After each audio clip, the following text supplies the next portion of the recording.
Daniel, buenas noches, bienvenido, ¿cómo estás? Muy bien, Juan Carlos, encantado. ¿Cómo estás tú? Pues aquí solo ante el peligro como casi siempre y como cada noche. Daniel Ortega, natural de Burgos, historiador allá donde les haya, investigador también del fenómeno paranormal en algunos de los casos o en muchos de ellos. Y vamos a hablar de esa parte de la historia que se relaciona con el misterio, ¿no? Nos vas a traer a Mundo Insólito Radio 2 o 3 momentos históricos o circunstancias históricas que están relacionadas, vamos a decirlo claramente, con los fantasmas.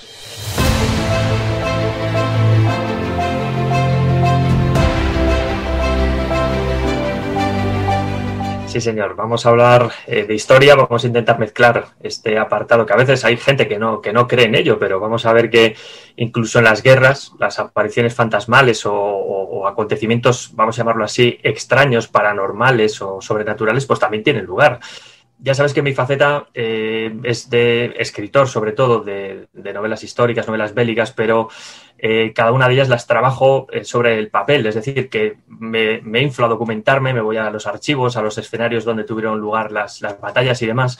Y fíjate que en alguno de estos viajes, pues incluso he podido visitar lugares donde lees en los libros de historia o que los propios soldados en su día dejaron por escrito cosas extrañas que ellos dejan en correspondencia que mandan, por ejemplo, a sus familias o incluso en los partes que escribían los responsables pues, de una unidad, de una compañía, de un batallón, etcétera, ¿no? Si te parece bien, Juan Carlos, podemos empezar, vamos a tratar de 2 guerras mundiales. Si te parece, vamos a empezar por orden cronológico. Nos vamos a la Primera Guerra Mundial, comentamos un par de casos, o 3, los que vayamos viendo que nos deja el tiempo, y luego pues nos metemos de lleno en la Segunda Guerra Mundial, si te parece. Pues empezamos por donde tú tengas voluntad y ganas. Muy bien, pues mira, vámonos ni más ni menos al año 1917. No ha llovido ni nada. Más de 100 años. Hay un autor de referencia que yo descubrí hace muchísimos años, que es Tim Cook. Él es un historiador que publica habitualmente en revistas de historia militar, es articulista. También tiene alguna obra editada de mucha más extensión, y él está especializado en sus compatriotas, es decir, en los soldados canadienses que participaron en la Primera Guerra Mundial. Nos vamos a ir a un sector que es el de Arras en esa primavera de 1917, donde si luego encarzamos esa batalla con una ya mucho más conocida, que es la de Passchendaele, que tuvo lugar entre julio y noviembre del 17, vamos a rescatar de su propio trabajo, pero también si nosotros nos podemos investigar sobre la participación de los soldados canadienses en la Primera Guerra Mundial, veremos que tanto ellos como el enemigo al que se enfrentaban, los soldados alemanes, estuvieron combatiendo en unas condiciones realmente terroríficas. O sea, para que te hagas una idea, Juan Carlos, y el público que nos está escuchando hoy, no tiene nada que ver como podemos contemplar los campos de batalla o las guerras en las películas, ¿no? Donde parece que se lucha con heroísmo, la muerte es heroica y la gente, pues bueno, muere así, paz, de repente. Ni mucho menos. Lo que los soldados nos van a dejar por escrito es el terrible sufrimiento que tienen día a día hasta que logran llegar con vida hasta el final de la Primera Guerra Mundial, o en el peor de los casos, pues cuando fallecen. ¿Qué nos dejan como testamento? Pues un sinfín de cartas de correspondencia que van mandando a sus familias. Fíjate que, por ponerte algún ejemplo, ellos narran muchísimas veces en sus cartas, en sus propios diarios, incluso que algunos están escaneados en archivos digitales de universidades que podemos contemplar. Fíjate que dicen el horror de ya no el combate, que es despiadado, es brutal, a veces hasta primitivo. Estamos hablando del lugar donde hacen su día a día, donde se desarrollan la vida, que es en las trincheras. Estamos hablando en un sector en el norte de Europa, Flandes, por ejemplo. Hemos comentado también Passchendaele, también Arras. ¿Qué ocurre cuando te toca combatir en una trinchera, que estás con el agua hasta las rodillas, que tienes que dormir con cadáveres de soldados, de compañeros o de enemigos que no has podido enterrar, con plagas de ratas que campan a sus anchas, que si te descuidas te pueden llegar a comer a ti cualquier parte blanda? Lo digo así un poquito finamente, porque hay gente que se quedó dormida en una trinchera, te puedes imaginar, agazapados en cualquier parapeto, porque estas trincheras que nos presentan ahí, todas perfectas con madera y tal, eso estaríamos hablando ya de trincheras de segunda, tercera línea, no la del frente puro y duro. Esta gente se queda dormida por la fatiga inmensa que tienen de estar días tras días de alerta, en tensión constante. Y en alguno de los casos, pues cuando se han quedado dormidos, algún compañero piensa que está muerto y le tienen que agitar, pero con verdaderas ganas para hacerle reaccionar y decir, anda, pues está vivo. Pues ¿cuál es la sorpresa de más de uno que se levanta y que le falta una oreja, parte de la nariz, parte del rostro, de los genitales, y no se han dado cuenta porque están tan fatigados que ya les puede caer un obús de artillería encima que ni se enteran? O sea, ese es un poco el panorama donde nos estamos moviendo. Y a peor todavía, imagínate una trinchera, ya hemos visto ya no solo lo que los habitantes accesorios que tienes como ratas y cualquier tipo de animalillo que por ahí está transitando por campo abierto, sino que los propios cadáveres que están en descomposición, que están sin enterrar. A veces ha caído un obús de la artillería enemiga en una trinchera, remueve tierra, los cadáveres quedan descuartizados, asoman manos por el parapeto, piernas, que incluso ya los propios soldados, ya no sé si es frialdad lo que llegan a tener o ya no tienen ningún sentimiento, que usan los brazos de percheros, las cabezas que asoman las ponen, yo qué sé, cualquier objeto, un casco, en plan ya de broma. O sea, yo creo que es un paisaje, como definen muchas veces ellos, de auténtica pesadilla. Pues en una de estas, vamos a llamarlo así, trincheras que ocupan los canadienses, ocurre, como le ha ocurrido a más de un soldado de otros bandos, insisto, pero he traído un caso muy concreto. Uno de estos soldados de los que nos habla Tim Cook habla de una aparición que les salva la vida. No es extraño que los soldados, pues dentro de esos parapetos que están metidos en esas trincheras, agazapados, protegiéndose de la lluvia, de cualquier otro ataque, de gas, etcétera, que podían sufrir, no es extraño que un obús caiga encima de un pequeño, vamos a llamarlo así, búnker pequeñito que tuvieran allí y acaban todos, te puedes imaginar, hechos trizas. Uno de estos soldados canadiense asegura y deja por escrito que él estaba un día o una noche, no sabemos exactamente el momento, de Tim Cook tampoco lo detalla. Suelen ser muy propicias las noches para este tipo de apariciones. No sabemos si es por fruto del cansancio o qué, no lo sabemos. Pero este soldado, él sabe que estaba en una trinchera, que le estaban bombardeando de una forma muy intensa y que en un momento determinado, él, reptando por el suelo, se queda detenido, mira a lo lejos y ve cómo en la base de un árbol está su madre y le está haciendo indicaciones como ven hacia mí, ven hacia mí. Él, a pesar de toda la lluvia de muerte que está cayendo alrededor, te puedes imaginar, él sigue reptando y llega hasta el tronco donde está su madre y su madre le tiende la mano. Pero la madre no le mira con afecto ni con cariño, sino que es una mirada totalmente vacía, un rostro totalmente inexpresivo. Él no atiende a definirlo de otra forma. Él sienta esa calidez y de repente oye una tremenda explosión, gira la cabeza y ve que el parapeto del que acaba de salir queda literalmente volatilizado junto con todos sus compañeros. Se da la vuelta, vuelve a mirar al árbol y allí no hay absolutamente nadie. Lógicamente él no encuentra una explicación racional a eso y regresa hacia su trinchera de la que ha salido indemne y a la que vuelve a regresar indemne. ¿Sabes lo que escribe Juan Carlos unas jornadas después en una carta a su madre? Te lo cito. Dice, ¿volverás a aparecerte para salvarme la vida? Eso es lo que le escribe a su madre. Impactante. Impactante y tierno a la vez, a pesar del desastre, ¿no?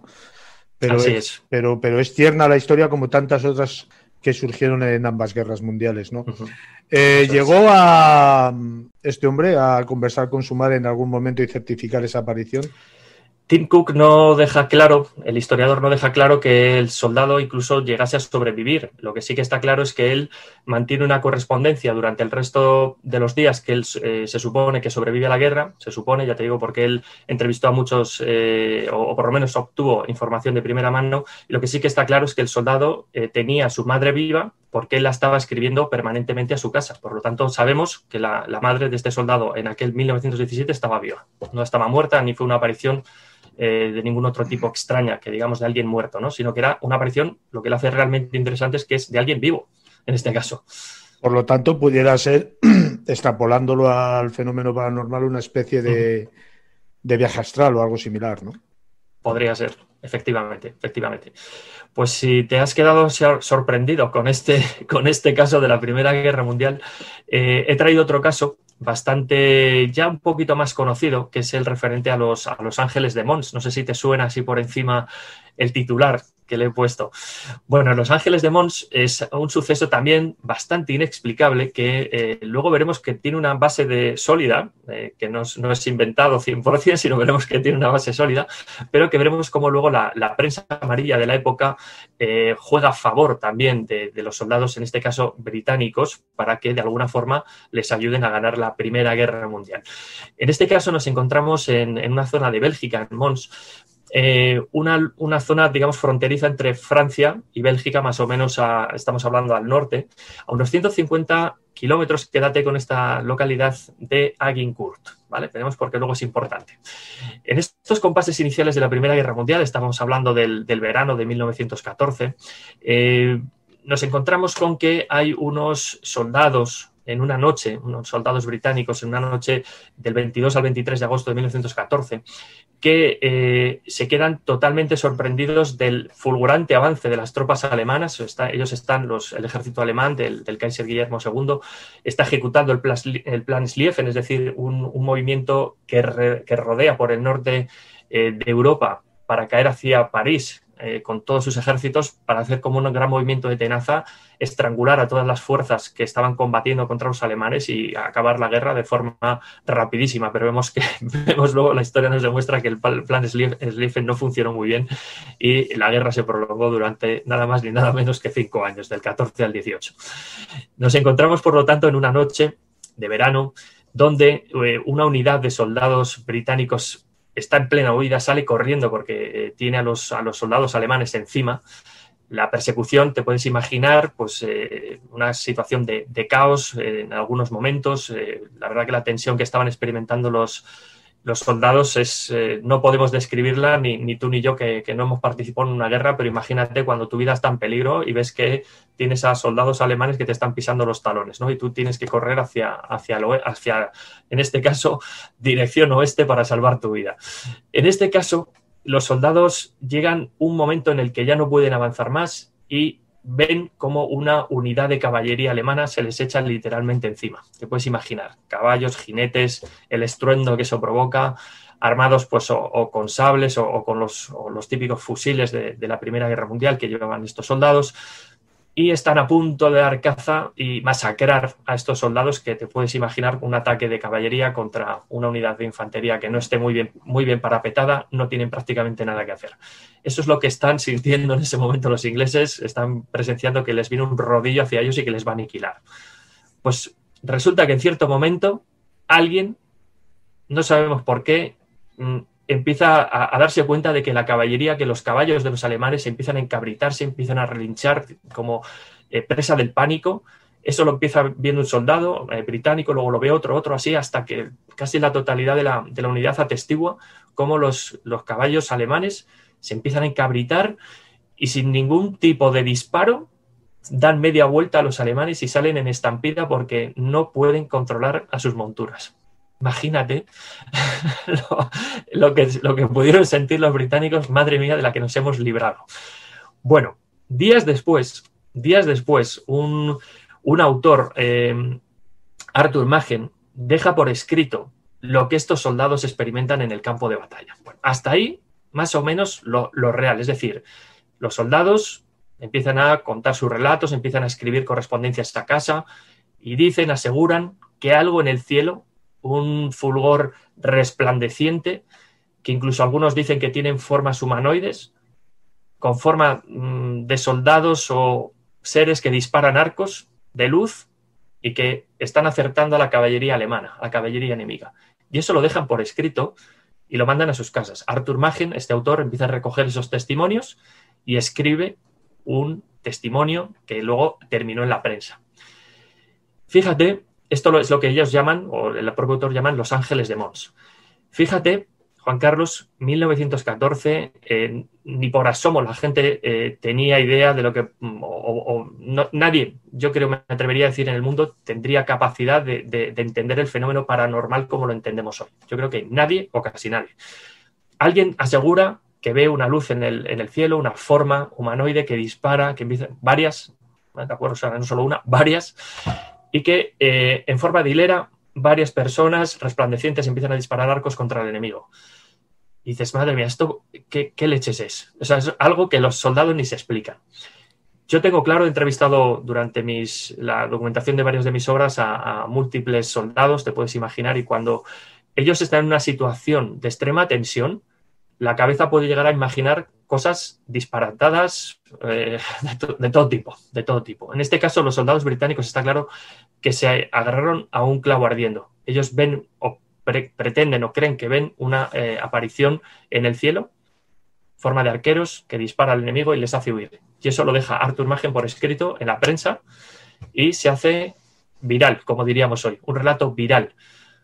Dirás, bueno, ¿y esto qué tiene que ver con los fantasmas? Pues bueno, la gente lo empieza a leer, dice, anda, si se han aparecido fantasmas en el campo de batalla para ayudar a los nuestros, a los ingleses. Es decir, nosotros tenemos que ser los buenos. Dios o algo, una entidad divina, se aparece en el cielo para ayudarnos, para defendernos de los alemanes, en este caso.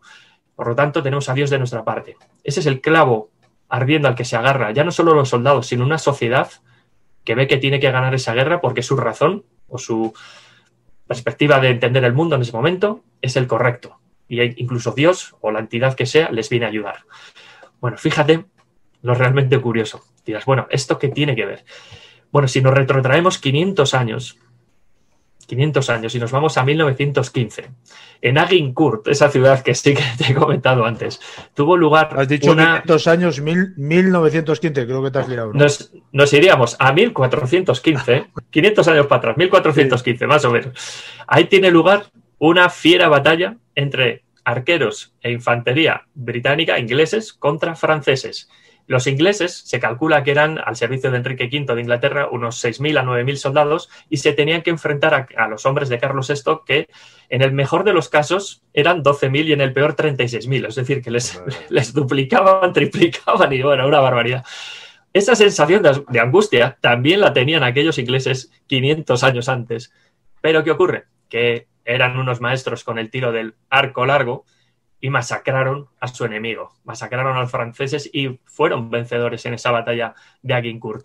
¿Quién no te dice que en 1917, volvemos otra vez al siglo XX, alguien de esa unidad no dijera, joder, si estamos cerquita de Agincourt, tal vez nuestros compatriotas que murieron 500 años atrás, desde el cielo o de alguna forma se han manifestado para venir en nuestra ayuda porque estábamos prácticamente a merced del enemigo, nos duplicaban, nos triplicaban el número y nos iban a masacrar. Pues eso es el clavo ardiendo al que se agarran los británicos, la prensa, incluso la sociedad para decir, no, los ingleses tenemos razón y tenemos que ganar la guerra.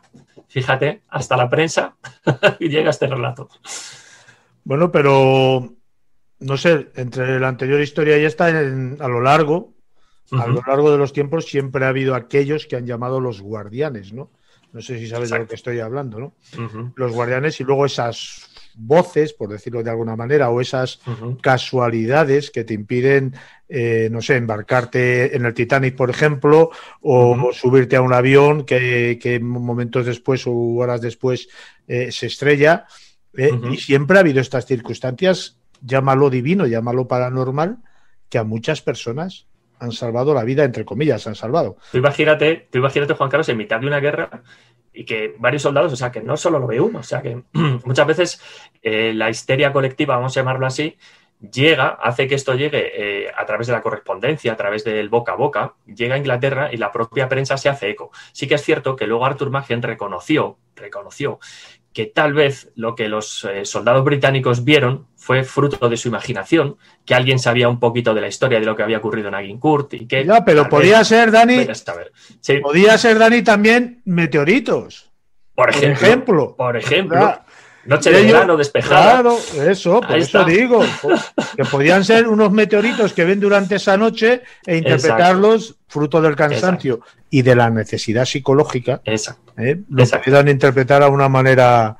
Pero bueno, ahí está, ahí lo dejamos, la historia lo ha marcado y escrito queda reflejado en los libros de historia. Señor. Vamos a, si te parece, a la Segunda Guerra Mundial.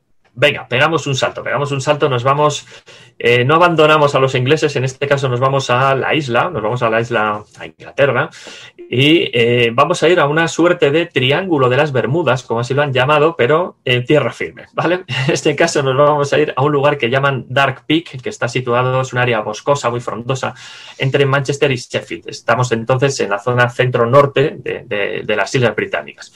Bueno, en este lugar, a día de hoy, y te hablo de casos como que han quedado por escrito en 2015, 2017, por citarte de algunos más recientes, ha habido testigos que aseguran ver aviones fantasma, lo vamos a llamar así entre comillas, porque la gente prácticamente se queda alucinado cuando ve formas que le recuerdan aviones que volaban en el pasado.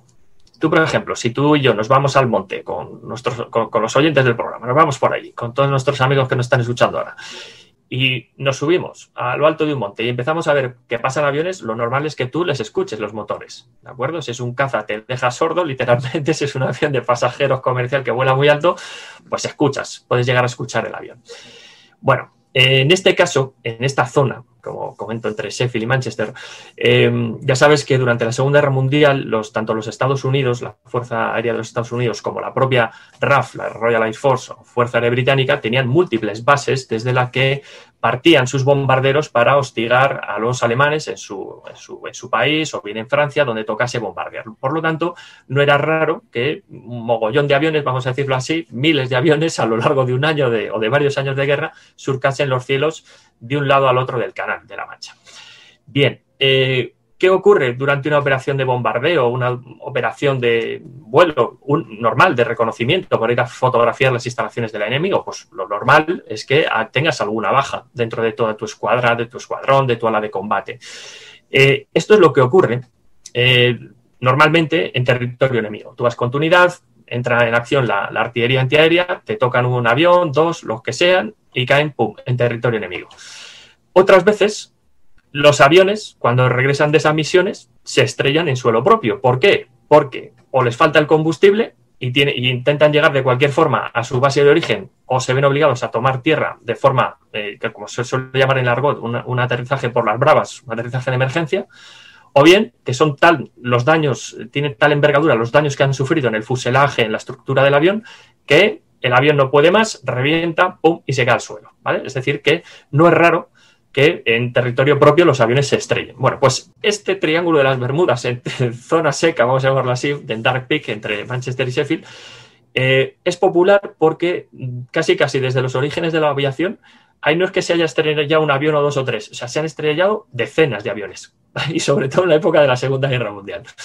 Bueno, hay gente que dice, bueno, esto pues tiene que haber aquí algo, pues no sé, como en el triángulo de las Bermudas, tiene que ser, yo qué sé, chicos, tiene que haber aquí algo magnético, alguna anomalía, algo que haga que los aviones se estrellen. Bueno, yo he intentado dar dos razones por las que sería muy habitual que los aviones pues, se estrellasen, ¿no? Fallos mecánicos, fallos estructurales o la falta de combustible.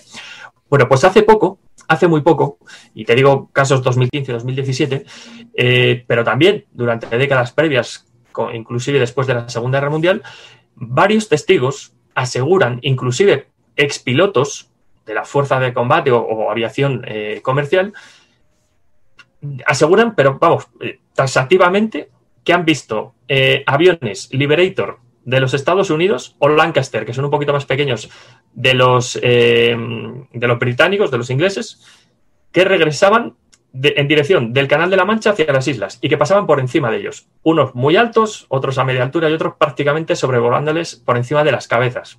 ¿De acuerdo? Incluso alguno de los testigos dice que se tuvo que agachar porque veía que aquello se le venía encima. Vale, hasta ahí podemos decir, vale, me lo puedo creer, pero ¿dónde está el sonido de los motores, señores? Aquí no oían el sonido de los motores, que es lo que te llama poderosamente la atención.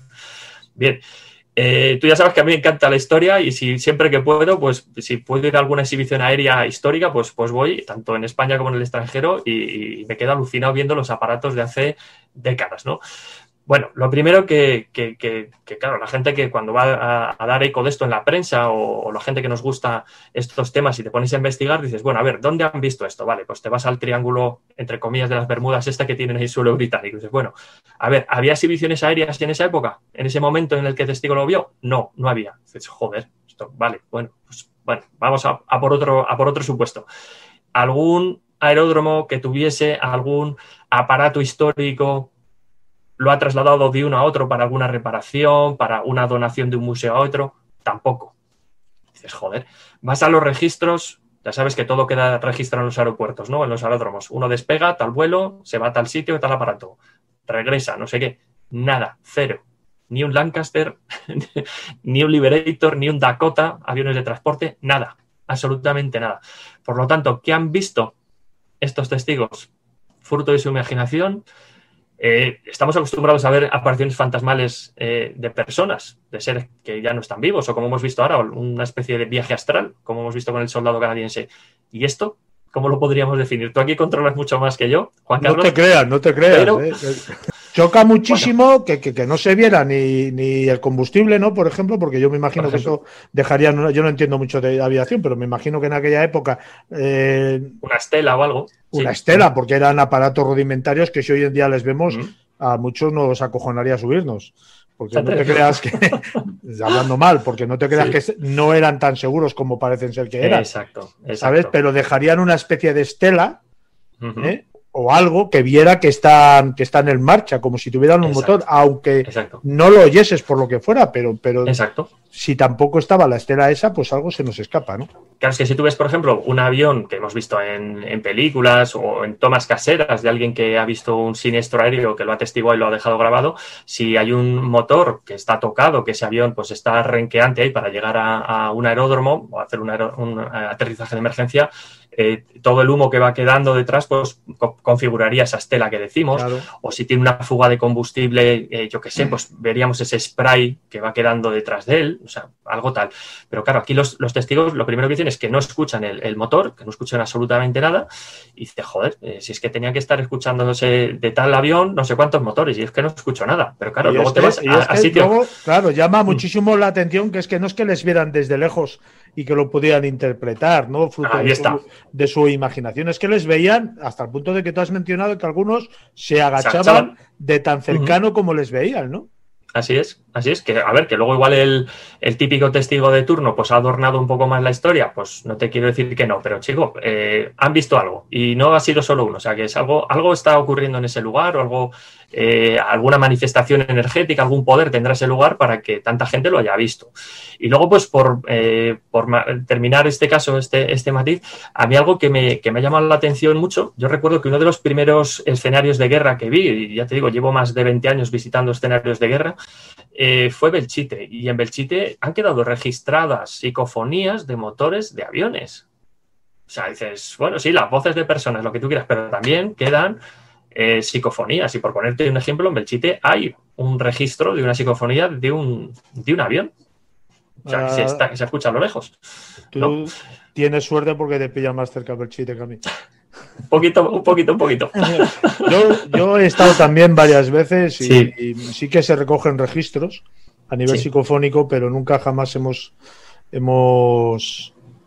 conseguido nada de motores de avión ni de bombas como han conseguido otros. Sí que es verdad que la primera psicofonía o grabación psicofónica de difícil explicación que conseguimos allí fue de 3 minutos de duración. Esto ya es anómalo de por sí.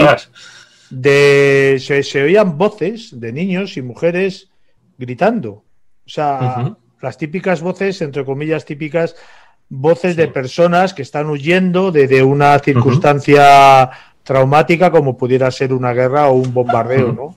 Sí. Fue una cosa muy curiosa, pero jamás hemos conseguido grabaciones psicofónicas como la que tú dices, que evidentemente las hay, existen y yo las he escuchado, Eso es, sí, incluso de trenes, he escuchado algunas, ya te digo que no soy tan experto como tú en el tema, pero alguna que me han puesto y digo, ostras, pues esto es un tren o esto es no te llama la atención. Pues si te parece, por ir cerrando estos casos, he traído uno Ya te digo que esto, tengo aquí casos que podríamos dar 20 programas, pero bueno, voy a poner otro que también es bastante llamativo, porque esto yo luego lo he podido constatar a través de algún entrevistado para un trabajo que hice hace años, una novela gráfica sobre la batalla de Stalingrado, algo muy similar a lo que va a ocurrir en este caso que te pongo. Nos vamos en este caso al año 1944, lo que entonces se llamaba Hollandia, que es, estamos en las islas de Papúa Nueva Guinea, o sea, allá a tomar viento, ¿no?, de nuestro continente, en Australia, en el otro rincón del mundo, y nos estamos encontrando en una situación donde los japoneses ya en el año 44 pues ya se están batiendo en retirada hacia sus islas, hacia Japón, y es decir que los Estados Unidos y lógicamente pues con el general MacArthur al frente están echando a patadas literalmente de todas las islas, territorios que han ido ocupando para llevárselos hacia Japón. ¿Por qué es importante este lugar que te he citado, Hollandia, en Papúa Nueva Guinea? Porque era un puerto de vital estrategia que se iba a utilizar como lanzadera hacia las Filipinas, ¿vale? Que seguro ya nos localizamos un poquito mejor en el mapa las Filipinas. Si tú tomas las Filipinas ya tienes casi el control del sureste asiático para desde ahí pues vamos a ponerlo así, lanzar tus aviones hacia otros puntos ya más cercanos a Japón y isla tras isla acercándote hasta donde tú te interesa, ¿no? Que en este caso a los Estados Unidos les interesaba llegar hasta Tokio y erradicar a los japoneses que por allí todavía pusieran resistencia.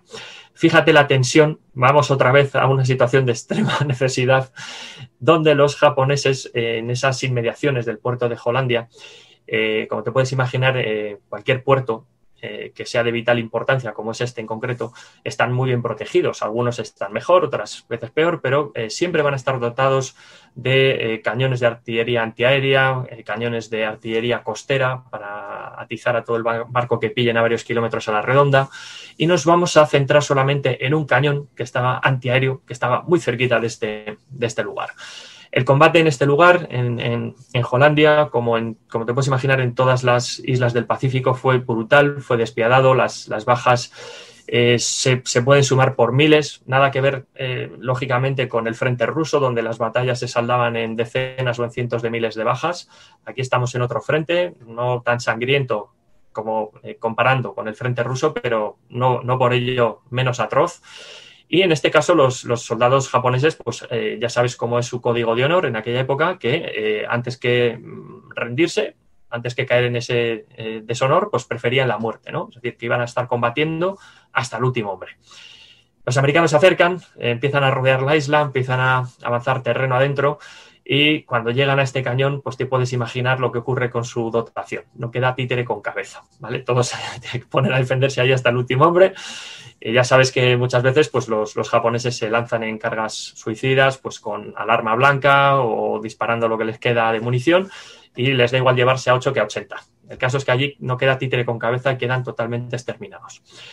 Termina la guerra, estos japoneses, pues los que han podido se han ido retirando, se han ido poniéndoselo difícil a los americanos en su camino hacia Japón, pero los que allí quedan, pues te puedes imaginar.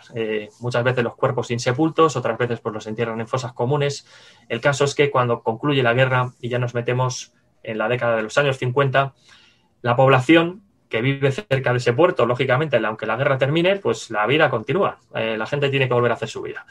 Pues testigos de esa zona aseguran, por activa y por pasiva, que en esos años posteriores a la Segunda Guerra Mundial, pero sobre todo en la década de los 50, aseguran que ven formas humanoides con ropas totalmente, vamos a decirlo, desgastadas, rotas, prácticamente que van vestidos con harapos y que son bajitos, vamos a decirlo así, propio de los japoneses, que no que sean caracterizados por sus estaturas altas. Bueno, hay gente que decían que si eran niños, gente tal. El caso es que más o menos consideran los testigos que van vestidos de una forma idéntica, lo que ya te da razón o te da lugar a pensar que pueden ser militares pues, que pertenecen a un mismo ejército. En este caso, tal es la cantidad de apariciones que la población local, no es que te voy a decir que se reúna para verlo, pero sí que es cierto que los testigos que lo ven dicen que cuando llega el atardecer o el anochecer, ven como varias de esas formas suben la colina donde estaba emplazado el cañón y que durante unos instantes les ven alrededor y se desvanecen. Eso es lo que aseguran haber visto ya un testigo, no, decenas de testigos durante varios años después de la Segunda Guerra Mundial. Esto llega a la prensa y los tildan de fantasma, de no sé qué, de no sé cuál. Bueno, no es el primer caso. Hemos puesto este caso de Japón, que ya te digo, llega tanta la intensidad, los testigos están tan convencidos de que efectivamente están viendo personas o algo que se parece a personas que, aunque van desarrapadas, pero siguen subiendo a su cañón. Entonces, bueno, no es raro, y esto lo he visto en ejércitos como el alemán, el norteamericano, etcétera, de soldados que después de muerto, uno o varios, después de muertos, han seguido manifestándose para continuar cumpliendo lo que ellos entendían que seguían haciendo, que es cumplir su deber. Te hablo de pilotos de bombarderos, te hablo en este caso pues de un cañón antiaéreo. Es decir, estos soldados, una vez muertos, siguen apareciéndose para cumplir con una rutina. Es algo que dicen muchas veces en el mundo del misterio, ¿no? Que cuando alguien muere, si se queda en un lugar intermedio que nosotros podemos ver, o algunas de nosotros podemos llegar a ver, esas entidades repiten sus rutinas. Pues estos soldados, ¿qué hacían? Repetir su rutina. Y todos los anocheceres subían a su cañón antiaéreo. Esto me ha ocurrido, por ejemplo, investigando cuando hacíamos, tanto Antonio Gil, el ilustrador, como yo, como guionista, la documentación para hablar de la batalla de Stalingrado en una novela gráfica, ¿no? Que publicamos hace unos añitos. Algún testigo, algún entrevistado nos dijo que durante su vida cotidiana en un bloque de viviendas, que había sobrevivido a la Segunda Guerra Mundial, que lo habían rehabilitado, por supuesto, porque Stalingrado quedó reventado, se mire por donde se mire, dice que vieron soldados rusos cómo iban una sección o un grupo o una escuadra, un grupito ya más pequeño, con una ametralladora corriendo de un lado a otro. Te puedes imaginar estos edificios de viviendas rusos, ¿no? Que son enormes, de un pasillo de una punta al otro, como a toda leche, porque tenían que ir de un punto a otro para defenderlo. O sea, estas cosas ya no solo ocurren en Japón. Conozco alguna historia o algún testimonio sobre eso que estás contando. Y es muy curioso porque parece que de algún modo, de alguna manera, o bien la historia, o bien las imágenes o los sonidos de la época se quedan como a lo mejor estacionados en una especie de bucle, sí, en ese espacio-tiempo, y de vez en cuando se pueden llegar a ver. O eso, o vivimos varias realidades paralelas, o el pasado persiste de una forma continua y nosotros no somos capaces de verlo. Se puede dar un montón de interpretaciones, incluso lo que no se nos olvide nunca, la capacidad de imaginación que tenemos a nivel mental, sí, quizás porque la impregnación, que eso sí que queda en el ambiente, te puede llegar a hacer sentir determinadas cosas, y luego ya tu subconsciente, a través de los conocimientos adquiridos, de lo que ha pasado en la historia, te puede llegar a hacer ver determinadas cosas, pero que no significa que esto sea lo que pasó, que puede ser perfectamente cualquier aparición, vete tú a saber proveniente de qué plano, ¿no? No lo sabemos. Yo, dos cosas te voy a comentar por ir concluyendo. Cuando estas personas, en este caso te hablo de estas personas de nacionalidad rusa, nos dijeron esto, algunos eran desconocedores, entre comillas. A ver, cualquiera que viva en el actual Volgogrado sabe que allí se lió la de Amancio elevada al cubo, porque fue la batalla más brutal de la Segunda Guerra Mundial, con 2 millones de afectados, entre muertos, heridos, desaparecidos, etc. O sea, de alguna forma, más o menos todo el mundo sabe lo que ocurrió allí en mayor o menor grado.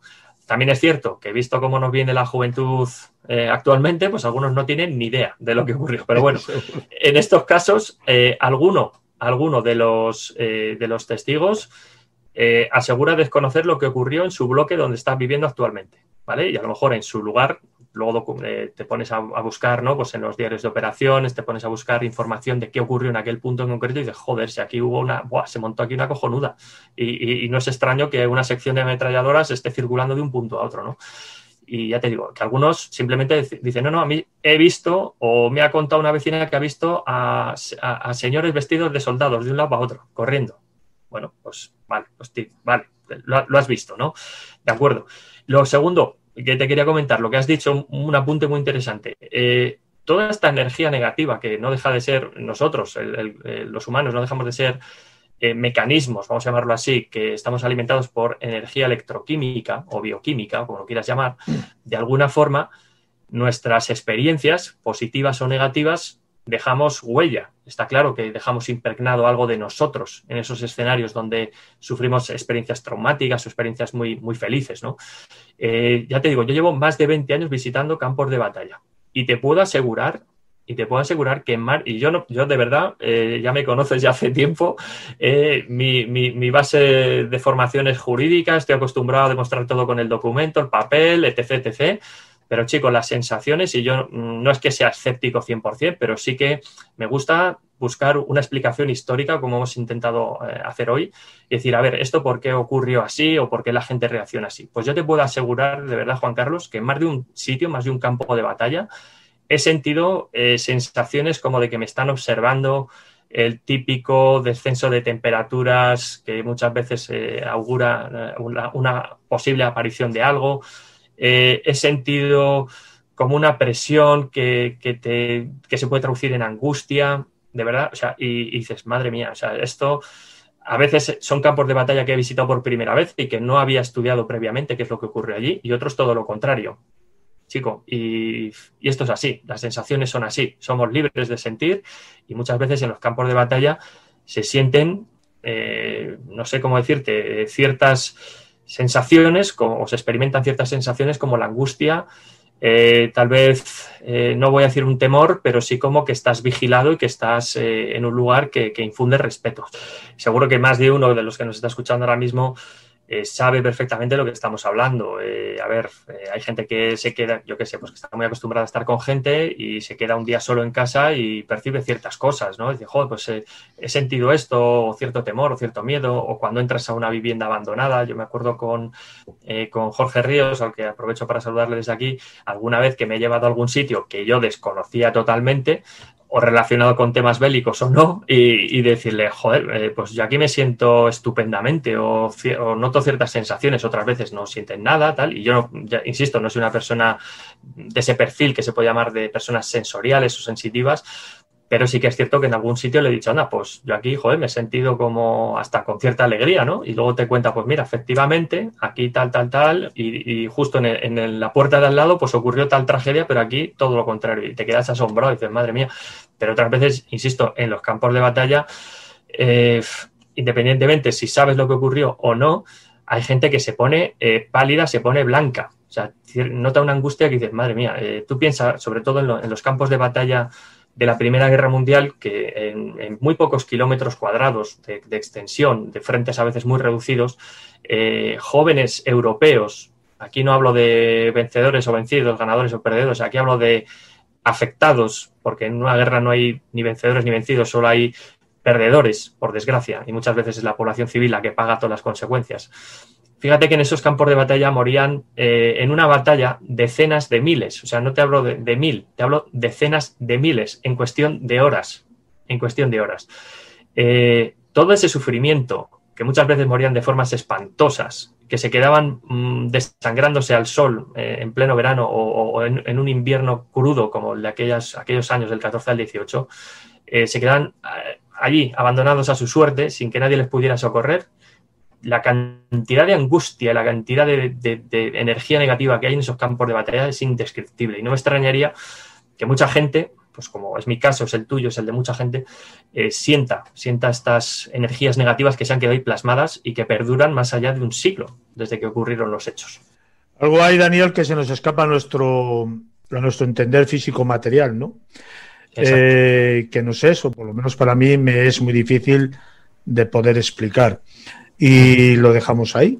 Cada cual que interprete todo lo que hemos dicho, lo que has dicho tú principalmente en esta noche, en esta participación en Mundo Insólito Radio, como bien tenga a interpretar. Daniel Ortega, escritor, historiador, investigador, muchísimas gracias por participar una vez más en Mundo Insólito Radio. Aquí tienes los brazos abiertos para seguir contando estas historias tan inquietantes u otras historias tan inquietantes que están ahí, escritas en el pasado, pero que no se escriben en los libros de historia.